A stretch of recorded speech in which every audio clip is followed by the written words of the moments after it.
శ్రీమాత్రే నమ. జయ గురు దత్తాత్రేయ నమ. ఈ వీడియోలో మనం కుంభరాశి వారికి జూలై నెల మాస ఫలితాలు పరిశీలిద్దాం. ఈ నెలంతా కూడా కుంభరాశిలందే రాహుగ్రహ సంచారం ఉంటుంది. అంటే ఏదైనా ఒక పాపగ్రహం లేదా క్రూరగ్రహం రాశిలో సంచరించినప్పుడు జాతకుడు చేసే ప్రతి ప్రయత్నానికి ఏదో ఒక ఇబ్బంది కలుగుతూ ఉంటుంది. ఇతరులు జాతకుడిని అర్థం చేసుకోలేకపోతుంటారు. ఏది చేసినా కూడా తన స్వార్థం కోసమే చేస్తున్నట్టు కనబడుతూ ఉంటుంది. అంటే సాధారణంగా ఈ కుంభరాశి వారు తమ స్వార్థం కన్నా ఇతరులకు ఏదో మంచి చేయాలని వారి కోసం పోరాడుతుంటారు. అయితే ఈ విషయాన్ని వారు అపార్థం చేసుకొని జాతకుడిపై నిందలు వేయడానికి కారణం అవుతూ ఉంటుంది. మరి ఈ సమయంలో కూడా ఇదే జరుగుతూ ఉంటుంది. ఎక్కువగా ఈ రాహు కుంభరాశిలో ఉన్నప్పుడు ఈ రాశివారు ప్రజా సమస్యల కోసం, దేశ సమస్యల కోసం పోరాడుతుంటారు. తమ కోసం కన్నా ఇతరుల కోసం పోరాడటం వల్ల కొంతమంది అనుకోకుండా శత్రువులుగా కూడా మారే అవకాశం ఉంటుంది. అయినప్పటికీ లెక్క చేయకుండా తనదైన లక్ష్యంలో పోరాడడం జరుగుతూ ఉంటుంది. ఈ ప్రయత్నంలో కొన్ని చట్టానికి అతిక్రమించి కానీ, ప్రస్తుతం ఉన్నటువంటి రూల్స్ని అధిగమించి ఏదైనా పనులు ఎవరికన్నా కావాల్సి ఉంటే చేయడం జరుగుతూ ఉంటుంది.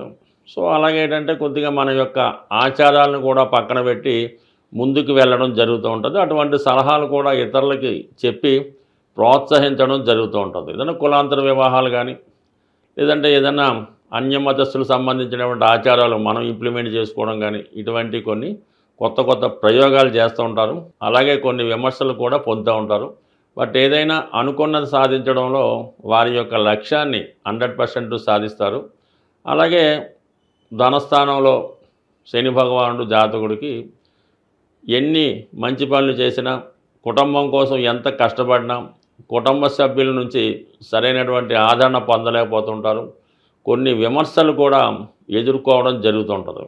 ఈ సందర్భంలో మీకు వ్యక్తిగతంగా మీరు కానీ, లేదంటే మీ కుటుంబంలో ధనం సంపాదించే వేరొకరు కానీ వారికి వేరే ప్రాంతంలో అవకాశాలు రావడం వల్ల కొద్దిగా కుటుంబానికి దూరంగా వెళ్ళడం జరుగుతూ ఉంటుంది. లేదంటే మీకైనా ఏదైనా ఒక వేరే ప్రదేశంలో, వేరే రాష్ట్రంలో, వేరే దేశంలో అవకాశాలు రావడం వల్ల అక్కడ మీరు మీ జీవనోపాధి సాగిస్తూ కుటుంబాన్ని కూడా చూడటం వల్ల ఈ విధంగా రెండు రకాలుగా, అంటే అటు మిమ్మల్ని మీ కుటుంబాన్ని కూడా పోషించడం వల్ల, వారి అవసరాలు చూడటం వల్ల గతంలో కన్నా కొద్దిగా ఆర్థిక పరమైన ఒత్తిడి ఏర్పడినప్పుడు కూడా ఒక విధమైనటువంటి మనశ్శాంతిని, తృప్తిని పొందడం జరుగుతూ ఉంటుంది.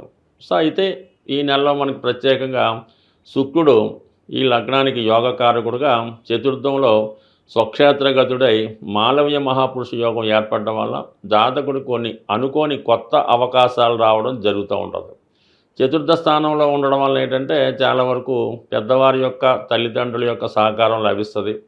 ఏదన్నా ఒక శుభకార్యం పాల్గొనడం కానీ, లేదంటే ఒక గృహం కట్టుకోవడం కానీ, లేదంటే ఒక కొత్త గృహంలోకి మారడం కానీ ఇవి జరిగే అవకాశం ఉంది. ఇది విద్యార్థులకు కూడా చాలా వరకు గతంలో ఉన్నటువంటి బ్యాక్లాగ్స్ ఏముంటే పూర్తి చేసుకోవడం, విద్యలో కొంత తనకు తాను సంస్కరించుకొని ఏదైనా కొత్త కాలేజీలోనో కొత్త పాఠశాలలో చేరి వారు విద్య అభ్యసించడం జరుగుతుంటుంది. అలాగే కొన్ని సందర్భాల్లో ఏదైనా చతుర్థ భావం బాగుంటే, శుభగ్రహం లాంటి శుక్రుడు ఉంటే జాతకుడికి ఎన్ని ఇబ్బందులు ఉన్నా ఆ నెలంతా కూడా చాలా హ్యాపీగా అటు వాహన సౌకర్యం, కుటుంబంలో అందరూ సంతోషంగా ఉండడం, ఏదో అటు దేనికి కూడా లోటు లేకుండా ఆనందంగా జీవించడానికి కారణమవుతూ ఉంటుంది. మొత్తం మీద శుక్రుడు హ్యాపీగా ఉండడం వల్ల చిన్న సమస్యలు ఉన్నప్పుడు కూడా వారి అధిగమించి చాలా వరకు అటు కుటుంబ సౌఖ్యాన్ని, వాహన సౌఖ్యాన్ని పొందడం జరుగుతూ ఉంటుంది.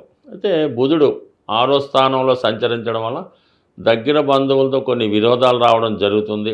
ఆర్థిక పరమైనటువంటి ఒత్తిడి ఏర్పడడం వల్ల తప్పనిసరిగా కొంత రుణం చేయవలసి ఉంటుంది. ఆ రుణ ప్రయత్నాలు చాలా వరకు ఫలిస్తాయి. ముఖ్యంగా దగ్గర బంధువులతో విరోధం అన్నది చాలా మనస్తాపానికి గురి చేస్తుంది. కాబట్టి అటువంటి విరోధాలు రాకుండా తగు విధంగా సర్దుబాటు చేసుకోవడం మంచిది. అయితే గురువు పంచమంలో ఉండడం వల్ల చాలా వరకు మంచి ఆలోచన, మంచి నిర్ణయాలు తీసుకుంటారు. ఇక్కడ రవి కూడా సప్తమాధిపతిగా 5లో ఉండడం వల్ల వివాహానికి సంబంధించిన కొన్ని నిర్ణయాలు తీసుకున్నప్పటికి కూడా అది ఏదో కారణం వల్ల వాయిదా పడడం జరుగుతూ ఉంటుంది. అయితే ఈ ఆలోచన కరెక్ట్గా ఉంటుంది. మీరు తీసుకునే నిర్ణయం పర్ఫెక్ట్గా ముందు కొంత ఇబ్బంది కలిగించిన తర్వాత తర్వాత దానివల్ల మంచి ఫలితాలు రావడం జరుగుతూ ఉంటుంది. మరి అక్కడ ఉన్నటువంటి గురువు 9వ దృష్టితో లగ్నాన్ని రాశిని వీక్షించడం వల్ల అక్కడ ఉన్నటువంటి రాహు కొంతవరకు తన ఇంపాక్ట్ తగ్గించుకుంటాడు. గురు దృష్టి పడడం వల్ల తన యొక్క కొన్ని విచిత్రమైనటువంటి కొన్ని అనాలోచిత ఆలోచనల నుంచి బయటపడి జాతకుణ్ణి తప్పుడు మార్గంలో కాకుండా మంచి మార్గంలో పెట్టే ప్రయత్నం చేస్తాడు. అంటే ఆలోచన వస్తూ ఉంటుంది, ఇది చేద్దాం, ఈ విధంగా కొంతమంది సంతోషపడదాం, ఈ విధంగా ధనం సంపాదించిన ఆలోచన వస్తుంది. కానీ తన మనసు మార్చుకొని మంచి మార్గంలో వెళ్ళడానికి ప్రయత్నం జరుగుతూ ఉంటుంది. బట్ ఏదైనా కుంభరాశి వారికి అటు కుటుంబ స్థానంలో శని, రాశి యందు రాహు కొంతవరకు వ్యక్తిగత సమస్యలు, ఆర్థిక సమస్యలు బాగా ఇబ్బంది పడతాయి.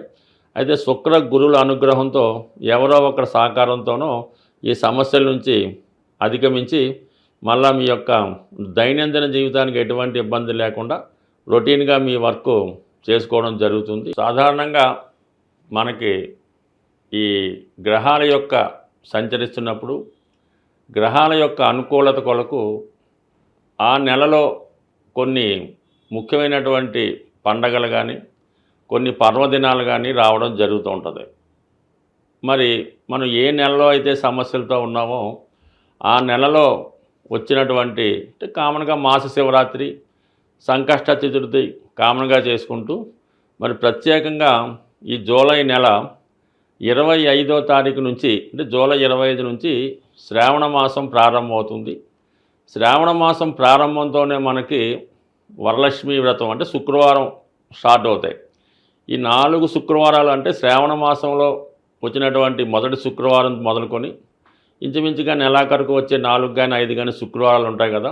ఆ శుక్రవారాలు స్త్రీ పురుష భేదం లేకుండా ప్రతి ఒక్కరూ విధి విధానంగా అమ్మవారిని పూజించుకోవడం, అంటే ఇంటికాడ వ్రతం చేసుకున్న వాళ్ళు చేసుకుంటారు, లేని వాళ్ళు అమ్మవారి ఆలయం దర్శించి అమ్మవారికి మీకు కలిగిన విధంగా ఏదో విధంగా అమ్మవారికి కానుకలు సమర్పించి మరి ఆ రోజంతా నియమంగా ఉండడం వలన వీలైతే ఆ రోజు కనకదార స్తోత్రం పారాయణ చేయడం వల్ల కానీ ఏదన్నా మీ యొక్క కుటుంబంలో స్త్రీలకి అంటే మీకు మదరో సిస్టరో వదిన గారులకో ఏదో ఒక శుక్రవారం వాళ్ళకి చీర జాకెట్ అటువంటి పశు సంబంధించినటువంటి కానుకలు ఇవ్వడం వల్ల అంటే ముఖ్యంగా మీరు శ్రావణ మాసంలో మీ కుటుంబంలో ఉన్నటువంటి స్త్రీలని సంతోషపెట్టడం వల్ల మీ ఇంట్లో ధనలక్ష్మి కొలువు ఉంటుంది, మీకు కూడా ఏదో విధంగా ఐశ్వర్యం కలిసి వస్తుంది.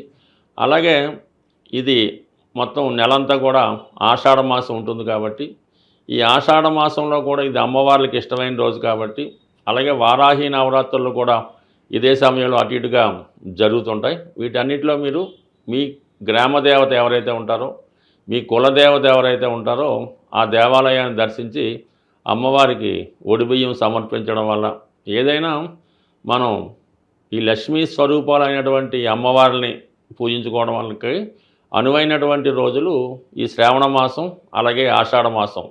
అందువల్ల కంపల్సరీగా మీ గ్రామ దేవతను సందర్శించుకొని ఆ అమ్మవారి యొక్క ఆశీస్సులు పొందడం వల్ల ఆర్థిక పరంగా చాలా సక్సెస్ పొందడం జరుగుతూ ఉంటుంది.